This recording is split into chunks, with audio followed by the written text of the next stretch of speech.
The episode begins with a mysterious woman being chased by monsters resembling one-eyed beasts. Injured, she can't flee far and eventually stumbles, falling to the ground.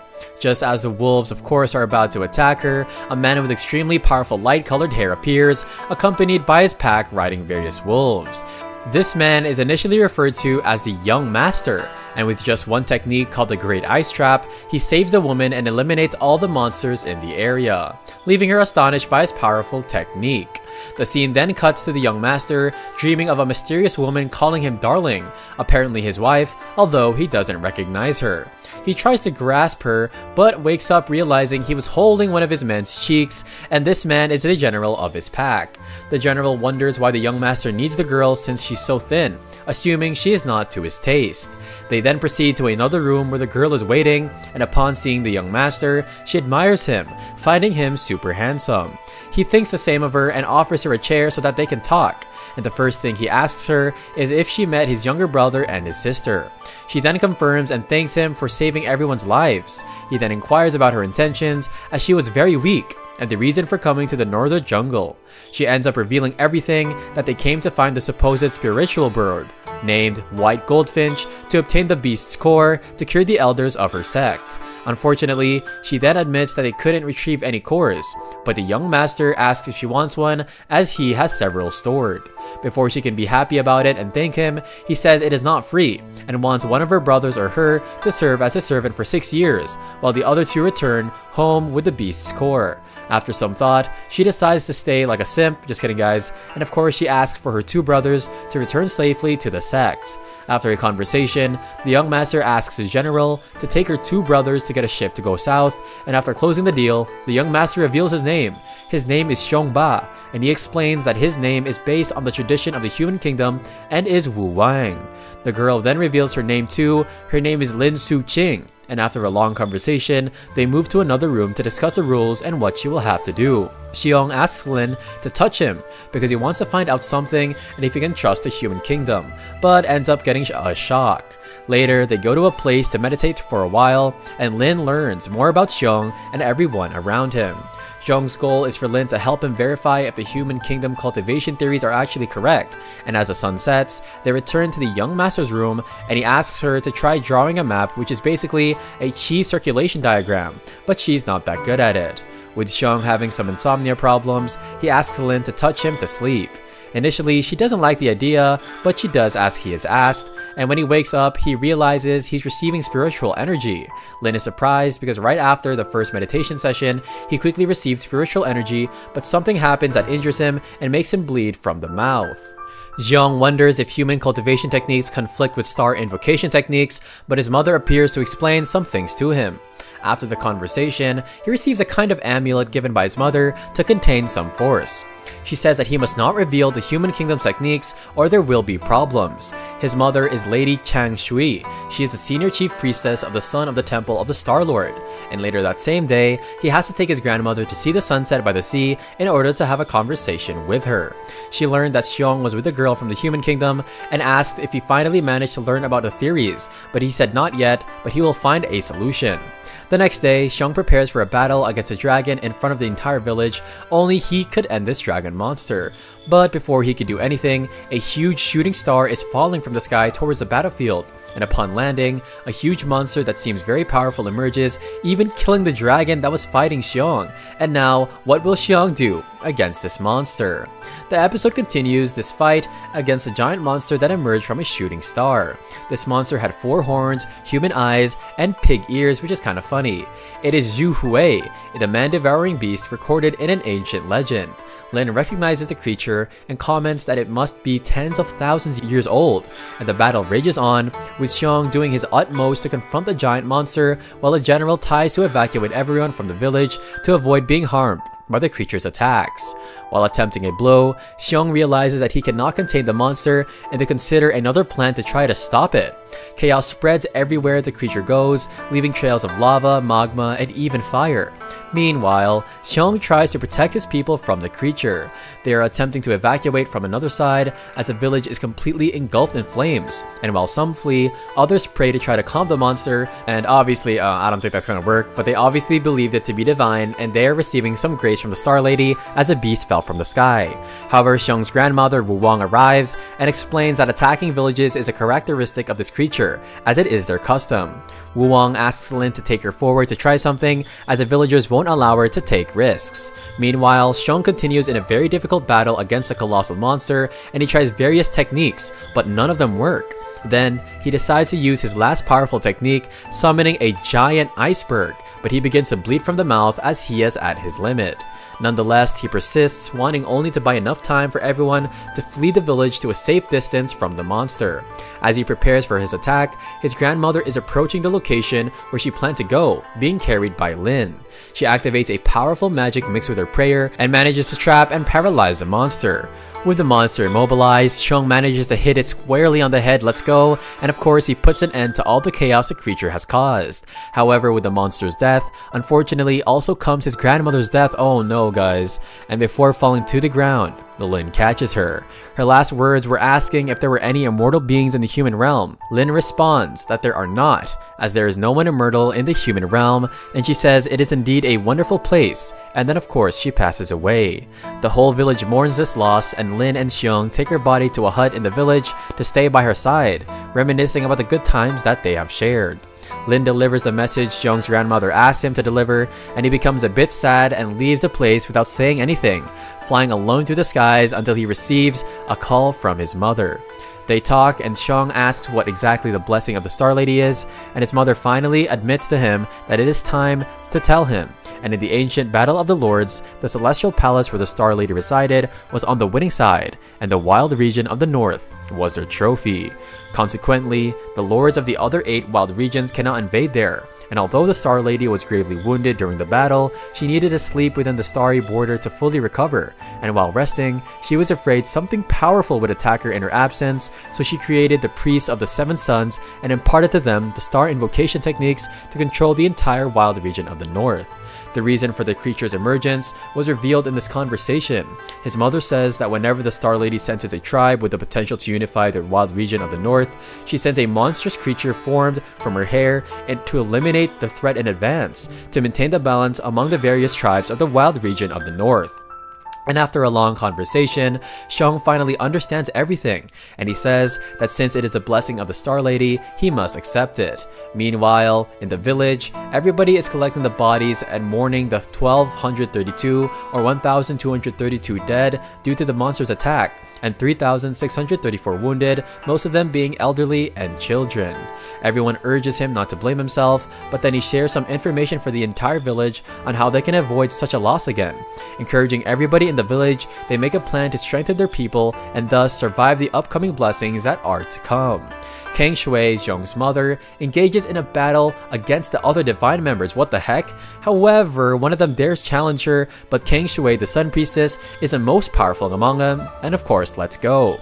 And with just one strike, she freezes and defeats her opponent, thus showing her strength. And witnessing this, everyone kneels to fulfill the will of the Sun Priestess. Meanwhile, Xiong, along with his men, study the monster's anatomy to find its weakness, in case another one appears. As they move forward, they discover that the monster actually wasn't killed. It was only trapped by the surge of power it had received, and therefore they are seeking the creature's weakness to finally kill it once and for all. The battle continues until the creature breaks free, but this time Xiong and his army are prepared, and they finally manage to defeat the creature using arrows infused with blessed energy, and everybody returns to the village to pay respects to Xiong's grandmother, and there even is a family reunion. During the reunion, a soldier arrives with news for Xiong, stating that something happened with the creature's body that he needs to see. And upon arriving at the monster's location, he finds his father, who tells him to take a closer look, and it seems like the creature left something behind. Upon examining what the monster left, they discover it to be a starstone, one of the most precious minerals in the northern wilderness region. And honestly, I appreciate how our MC has his entire family with him, and it's not like those other animes where like our MC is like completely, alone.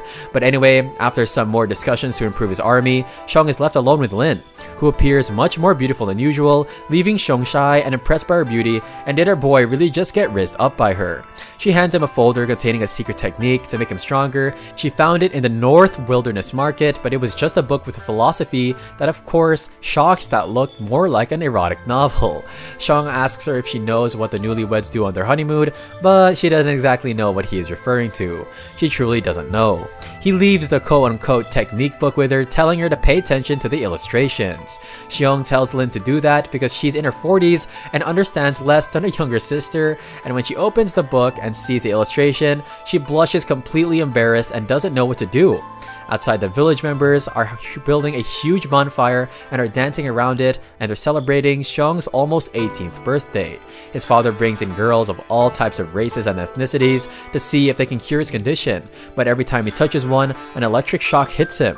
And after many attempts, he notices there's one that he hasn't tried, but this woman has no name, and she is from the Yushikui state, which claims to be a state of witchcraft.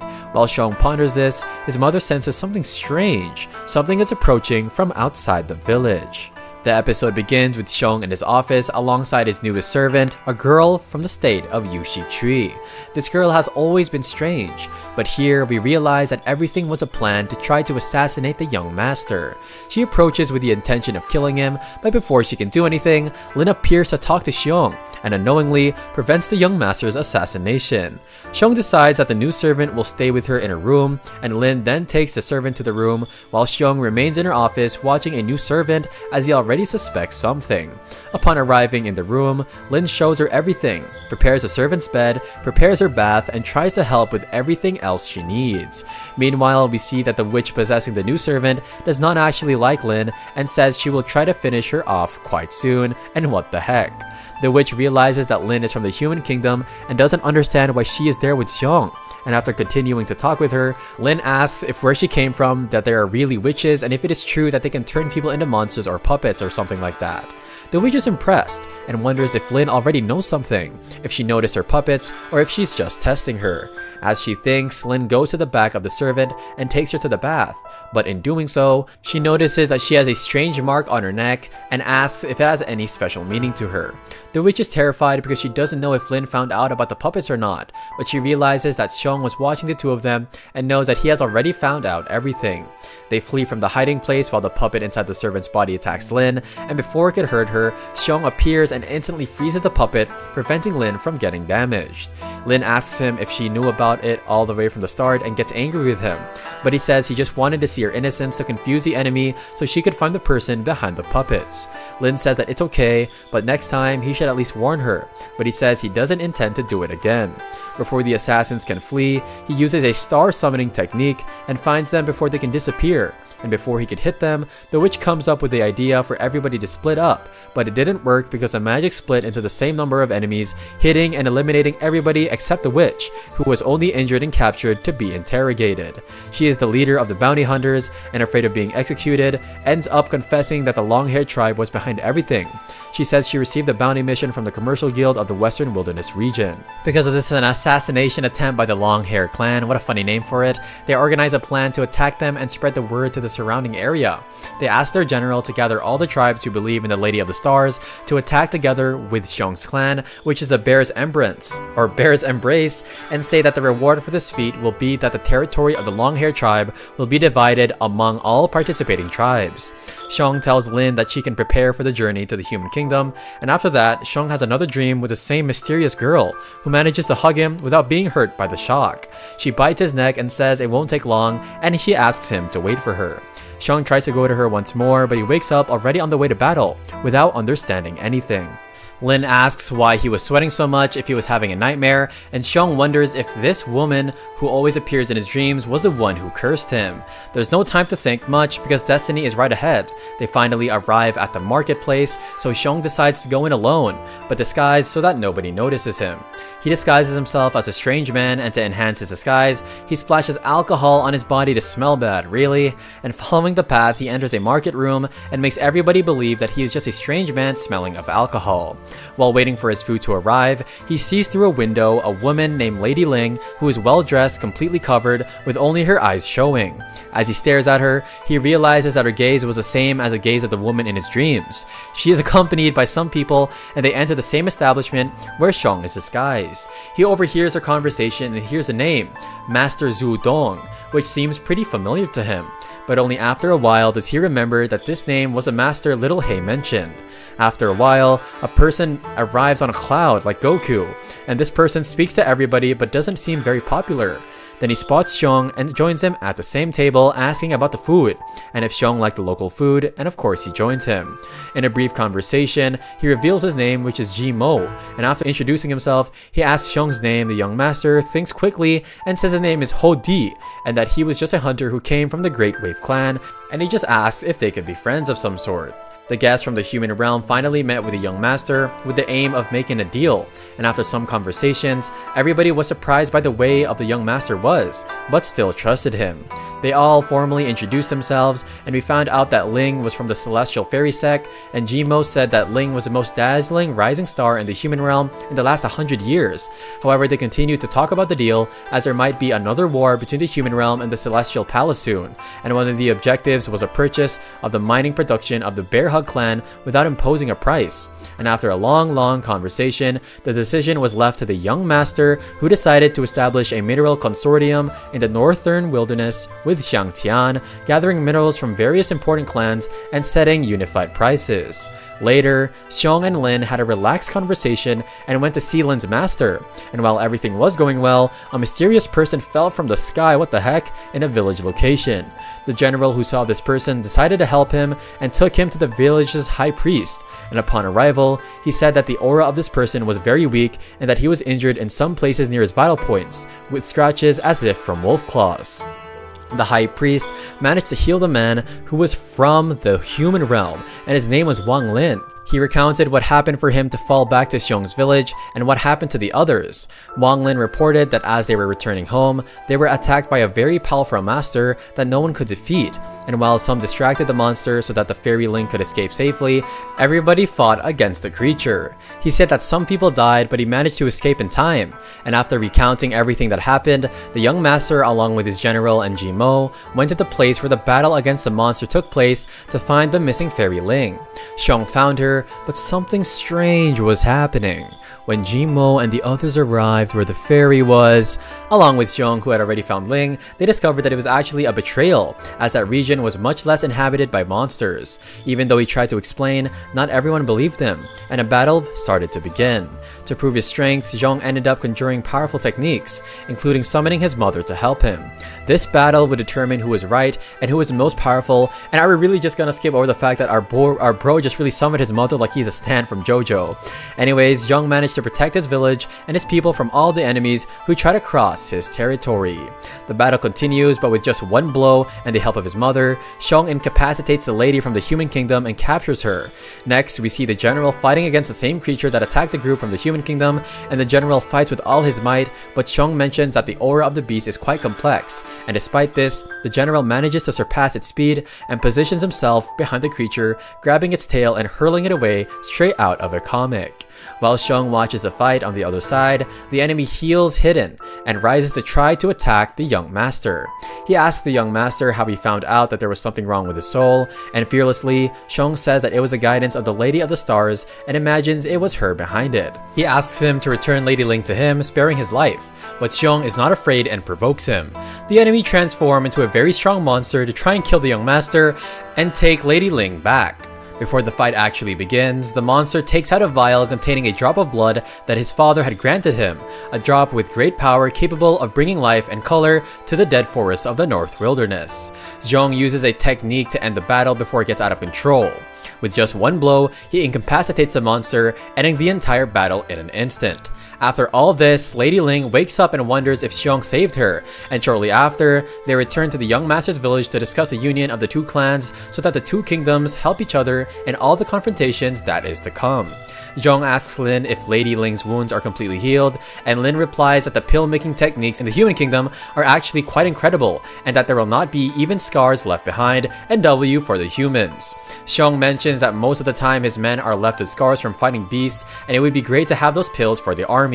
Ji-mo, hearing this, says he's already going home and will send some pills to his army quickly as soon as he arrives. Xiong was chosen as a messenger by the Lady of the Stars to search for the true scriptures that can save the world in the Great Desert, and before leaving, Xiong receives a sword from his father, who says he found it by the side of the road, mentioning that people in the human kingdom use swords more often. During his journey, Xiong's boat makes a stop in the Northwest Territory where he finds some good materials and good minerals similar to those in his territory. Further on, he meets a man who cures male and female diseases, and Xiong doesn't believe much, gives him a bag of money and continues on his way. On the ship, while Xiong rests, the man appears again. He teleports to various places, leaving Xiong confused as to who that guy might be. But he says there's no need to fear, that he's just a disease healer, and they use teleportation to go to another place, and there is a man revealing that he is a legendary Shenong, the Emperor of Humanity for over 8 years. The episode begins with Shenong telling Xiong that his strange illness originates from the ancient battle of the immortals, but assures him not to worry, because he, of course, has a technique for it. After cultivating this technique to the 9th level, the strange illness will naturally disappear, and he mentions that if Xiong reaches the highest level, he will make Xiong the next Emperor of Humanity, possessing the power to resist the primordial immortals. Shenong asks Xiong if he is willing to fight to the death, and Xiong responds affirmatively. And then Shenong gives him the Emperor Yan's decree, registering the first cultivation scripture of the human realm. This is one of the 2 days to cure Xiong's strange illness, and he explains that if Xiong can gain approval within 1 month, Xiong will become the owner of Emperor Yan's decree, and Xiong's training continues during this time for him to try and master the technique. Xiong receives the first trial of the Emperor Yan's decree, which states that a strong physique is a basic quality for the heir of the human emperor without relying on star summoning techniques and magical power. His first objective is to cut 100 trees in a specific area and bring all the logs near the cabin. Xiong begins this in the morning and finishes it at night, and by the end of the night he is already exhausted, but the Emperor's decree itself shows him a pill refined by Master Shenong. This pill instantly restores all his strength and removes fatigue. That's kind of cheating, but Xiong says he feels like he has an inexhaustible strength in his body now, and soon after he receives the next trial of the Emperor Yan's decree, and in the second trial, well, he must build a house to allow the human race to withstand the storms during its year of weakness. He must use the woods he cut himself in the first trial, but he cannot use star summoning techniques to help him. He then begins to build it immediately, and after all this, half a month passes, and Xiong finally completes the house. But there is not even time to rest, as a third trial of the Emperor Yan's decree already awaits him. In this third trial, it explains that water is a source of all life for all creatures, which is kind of true, and the human race lived on water and followed it in migration. His goal in this trial is to open a stream so that the pure water from the mountaintop spring passes through the buildings Xiong constructed. Xiong does not find the task difficult, as he truly feels stronger. And finally, a month passes after all the work has done, but the final trial of the Emperor Yan's decree still remains, and now Xiong must move. The decree states that often people need to avoid disasters, and he has to move the things from the wooden house to the main hall and arrange them properly, all for him to experience the difficulties of the ancient humans tribe's migration. And what the heck, did our boy become a freaking furniture mover? And like, he might as well work out for U-Haul at this point. But anyway, he finds the task easy and completes it quickly. And finally, he manages to obtain the decree of Emperor Yan's judgment, but what he does not expect is that when he finally takes the last box, it opens to reveal many identical decrees. When he finally finishes, the Master of Humanity appears to say that the original one was with him, and that he was just playing a joke on Xiong, and what the heck. Xiong is furious to learn that all the previous tests were just a joke, but now the same amulet will teach Xiong the cultivation mantra of Emperor Yan's decree, and as time passes, they just keep playing pranks on each other, wow, until their real training begins. Xiong tests his strength and endurance by holding a rock over 2 knives, while Shenong strikes a rock with a giant sledgehammer. After the training, Shenong talks to Xiong about everything he should be careful of and what he can help with in his life experience. Shenong then says that after Xiong goes to the human realm, be cautious of the sect of the 10 evils and the house of the 4 seas. Initially, Xiong does not understand, but Shenong explains that it is a force infiltrated into the human realm by the celestial palace, and Shenong asks Xiong to investigate the situation further, but Xiong refuses because he is not strong enough. Then he receives 2 rings to choose from, the storage ring in his left hand containing the classic of 100 herbs, and on the right there is a pot of healing and life-saving elixirs. But he can only choose one, so he takes the first one. And as Xiong has learned to flatter, he manages to take both rings to use, and yeah, that's awesome.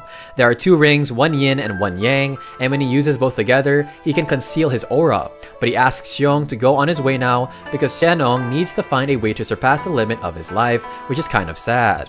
He gives the final instructions and sets off, and he teleports Xiong to a place with a woman, but she attacks him by surprise, but Xiong is prepared because he ain't no simp. Anyway, he was then sent to a palace palace unknown even to him where people call him the Divine Envoy. She tells him that after rounding a hill, Xiong will see the capital of the woman's country, and the scene cuts back to the battle between Xiong and the mysterious woman he met when he was teleported by Xi Nong. She asks who he is, and he replies that he is Wu Wang, a cultivator from the human realm. She insists, of course, on seeing his body, but when she gets a look at Xiong, she is attracted to his beauty, and wow, our boy just got that riz. Continuing the conversation, the woman reveals that they are in the female country of West Wilderness, and identifies herself as General Fenjie of the first rank in the woman's country. Xiong tries to leave, claiming that there is a misunderstanding, but as soon as he puts his feet out of the bathroom, he is surrounded by many women aiming bows and arrows at him.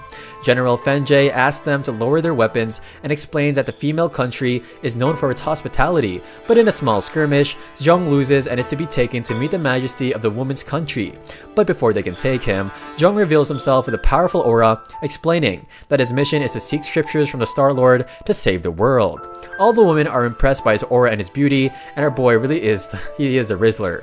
He shows an identity token with a calligraphy of the 7 priests of the sun from the northern wilderness region, and back in the carriage, Xiong realizes that in the country, there are only women and no men.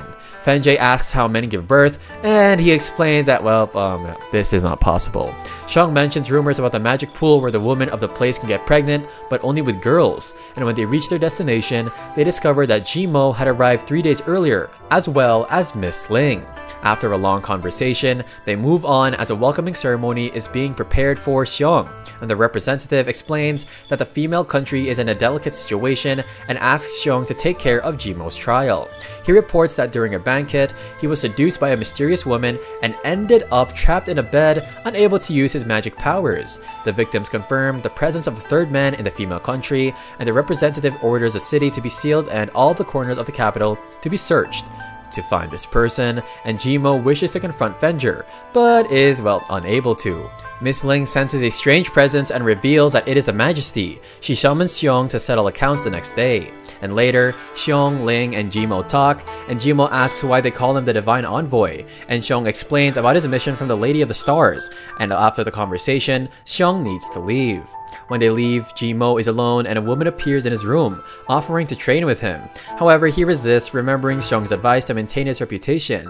And meanwhile, Xiong observes everything through his energy sphere. While in his room, the Majesty appears to ask him some questions, but they are interrupted by Ling. She asks the Majesty to hide while she speaks with Xiong, and the same woman who visited Jimo appears, but also needs to hide when another person arrives. Before he can answer the door, he receives a warning, oh gosh, from his mother, and prepares to confront the intruder. The intruder who attempted to attack Xiong finally reveals himself, and his name is Gan Fang. He is a warrior of sacrifice with no future, which is kinda sad, and he reveals that the main target is Jimo, and discloses that everything was his plan. He made Jimo leave the Prime Minister's mansion and induced him to use a hypnotizing pill, incriminating him, and his main objective was to dominate the entire female region, but then Xiong appeared and with a few words freed Jimo. This enraged Gan Fan, who revealed his main goal, to kill Xiong and incriminate Jimo, and this dude Gan Fang really is a liar.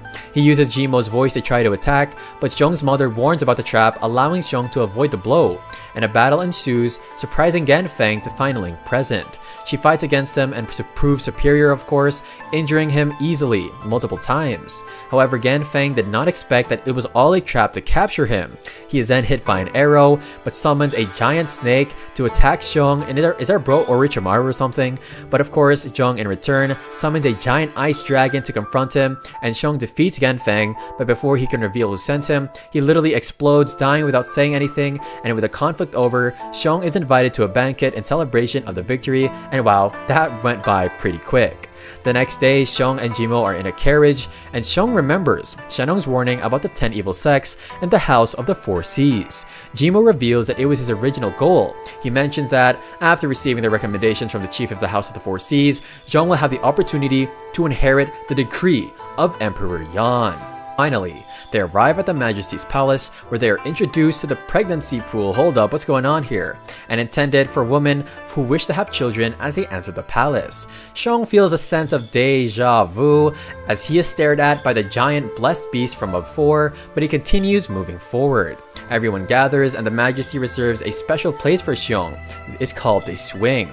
Impressed by her beauty, Xiong has a romantic and fun moment with the Majesty, and during a long conversation, she reveals that the ancestral sovereigns could not leave the palace due to the many daily tasks. She avoids speaking more about the subject and then invites Xiong to see her private collection. The Majesty calls Jimo and Ling to accompany them, but Jimo stays behind and a General Fengge appears, suggesting an undisclosed move that will occur on the same night, supervised by Ling, and as night falls, everyone gathers in the swing room to drink. Everyone faints after drinking except Xiong because he is a Giga Chad and he creates an ice defense for himself. And Jimo wakes up and gives a pill to everybody to regain consciousness. Ling asks Jimo for explanations, revealing that Fengge has different feelings for the Majesty and wishes to destroy the female country, claiming it should not exist. Thus, a revolt begins that night. Here, we see a flashback from General Fengge's past, where she witnesses a child having their soul sucked by a giant monster, manipulated by the royalty, the mother of His Majesty.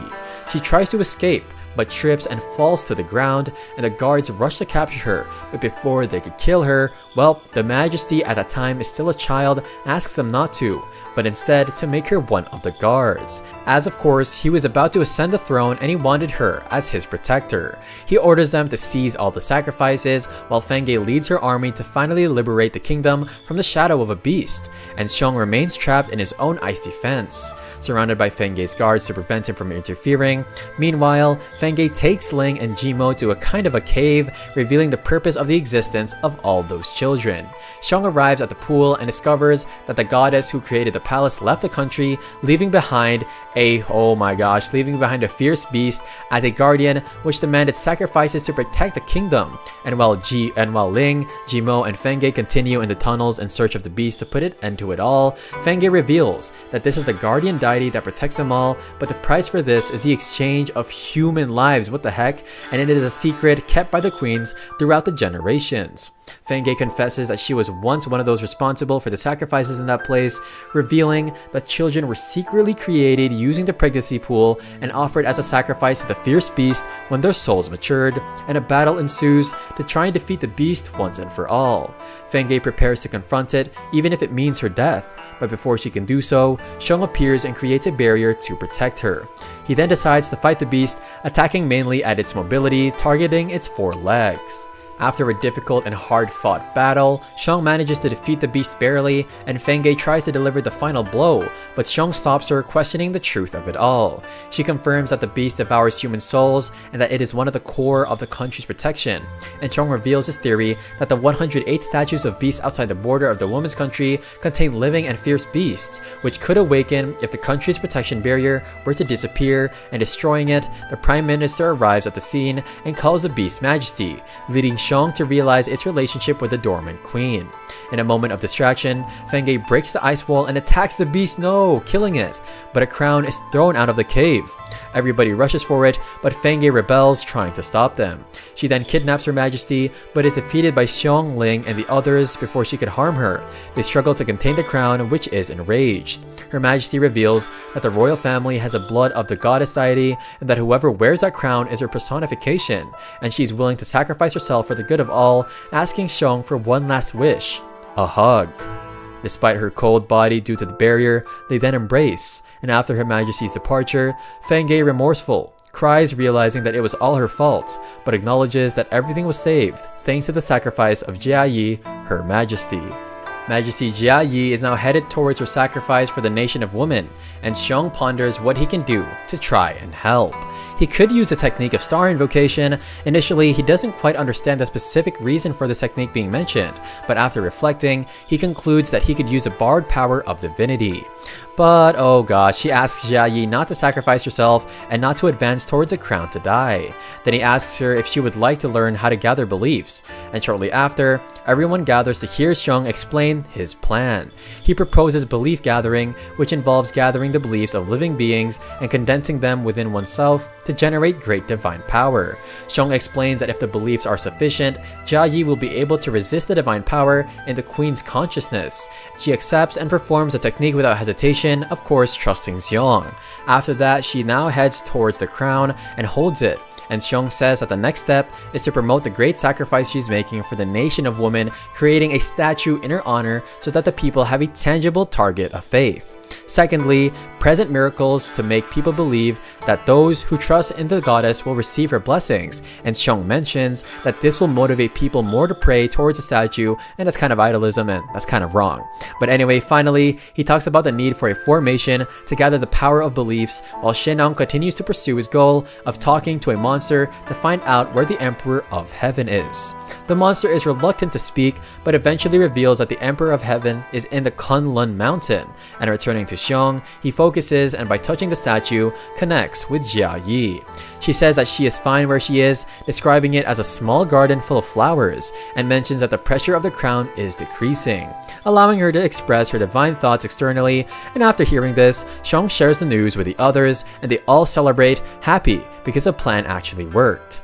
Later, Xu Mu encounters a man from his old clan, the Four Seas House Clan, who has come to inquire why Ling and Jinmo did not complete their trial. He wishes to ask Jinmo about something of the nation of women. Additionally, he intends to invite Xiong with some ill intention against him. However, Xu Mu warns him that it won't be as easy as he imagines and that Xiong's mother is not somebody easy to manipulate. Xu Mu says that he can invite them, but he won't help them with that. As night falls, reinforcements from the fairy sect and the Ji family arrive to meet Xiong. They hear a pleasant melody and begin to move to the rhythm of the music, and upon opening the door to the dance hall created by Xiong, they see Lady Ling dancing drunkenly, creating a funny and relaxed moment. In the early morning, Xiong decides to leave and apologizes for not being able to say goodbye to Jimo and Lady Ling, bidding farewell only to Majesty Jia Yi. Before leaving, Jia Yi manifests as a divine energy, expressing her gratitude for all the efforts of the two families, ensuring that there will be no more problems in that region. Xiong needs to travel to the Great Desert in search of the true scriptures that can free his people from the suffering. And after explaining this, he flies away, leaving a vial on the ground before departing.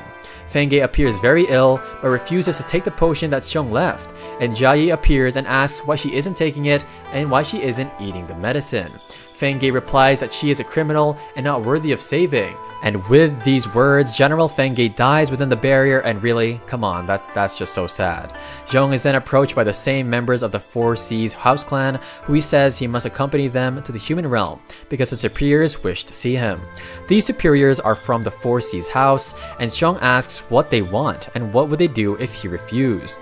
They claim that they are asking politely, but if he refuses, they will have to act, and before anything happens, Master Shenong appears and easily apprehends the two, and yeah, that's why you never threatened the MC of a anime, guys. But Shenong suddenly appeared and saved Xiong from forcibly being taken by the members of the clan, and Shenong explains that if he hadn't intervened, he would have already achieved his goals and returned to the human realm, but he felt compelled to help Xiong. In gratitude, Xiong gives him one of his new creations. It's called a lollipop, and he instantly calms down, and yeah, I think a lollipop can definitely do that. Shenong shares that his journey to the land of women was quite surprising, and reveals that he was heading toward the Kunlun mountain to find a spiritual herb. And Xiong is amazed because he knows that this is the backyard of the Queen Mother of the West, one of the major innate deities of the Great Desert. However, they decide to camp and make a fire ahead. Shenong mentions that using the belief gathering technique was quite clever, and he recalls that the human realm had attempted it once before. Xiong asks him to elaborate as they still have plenty of time, and Shenong recounts that in ancient times, after the prolonged battle of the innate deities that lasted for over thousands of years, the new Supreme Lord, Emperor Chun, triumphed over the former Supreme Lord Xu Long. The latter, of course, leading some of the innate deities, vanished without a single trace, and Emperor Chun established the Celestial Palace, dividing the realm into 9 wild regions. The most powerful fire deity took exclusive control of the southern wild region, and Xiong, of course, wonders if it was indeed the southern desert, as that was where the human human realm was located.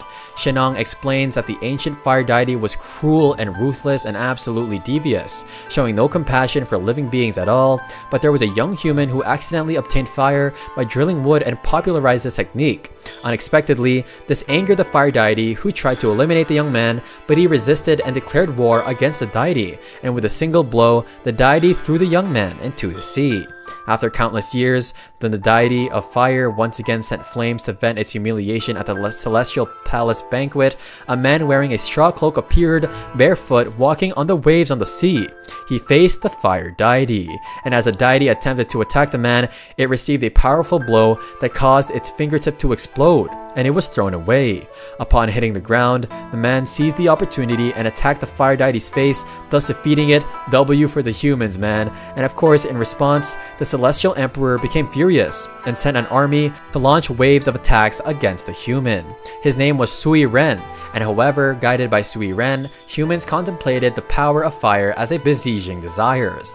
And as the war unfolded, Sui Ren's human tribe not only defeating the invading deities, but also advanced to the southern wild region, reaching the central mountains and ultimately forcing the celestial emperor to negotiate. And wow, those humans really got some grit. The celestial emperor, Emperor Chun, was the strongest innate deity, and although Sui Ren defeated the fire deity, the protracted war took its toll, and his time was running out. To avoid further dangers, Sui Ren led the human tribe to withdraw from the central mountains, returning to the southern wild region where the ancestors established the human realm.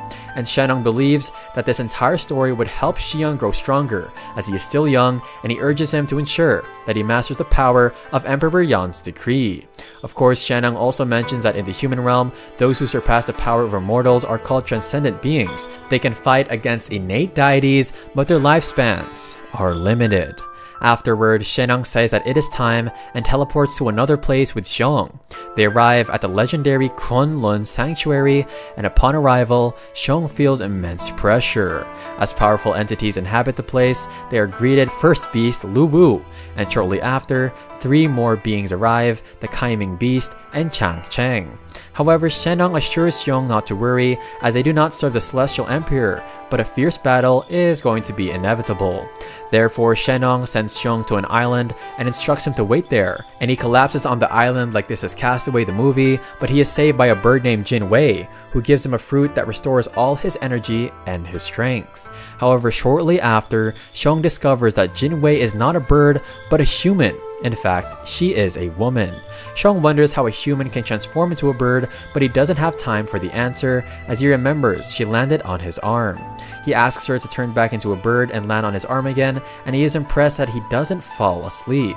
He then asks her to turn back into a human, and she touches Xiong's palm with her foot, and he doesn't fall asleep. He is relieved by this, but is unsure if he is cured yet. However, he learns that the beautiful young woman is Shenong's daughter. Xiong assumes that she's just a spiritual body, not real, which is why he can't touch her. His constant doubt persists, but it won't stop him from continuing his quest. Comment down master if you guys made it all the way till the end, and let me know what you guys thought of this series. I hope you guys have a great day and more recaps to come, and I'll see you guys in the next video.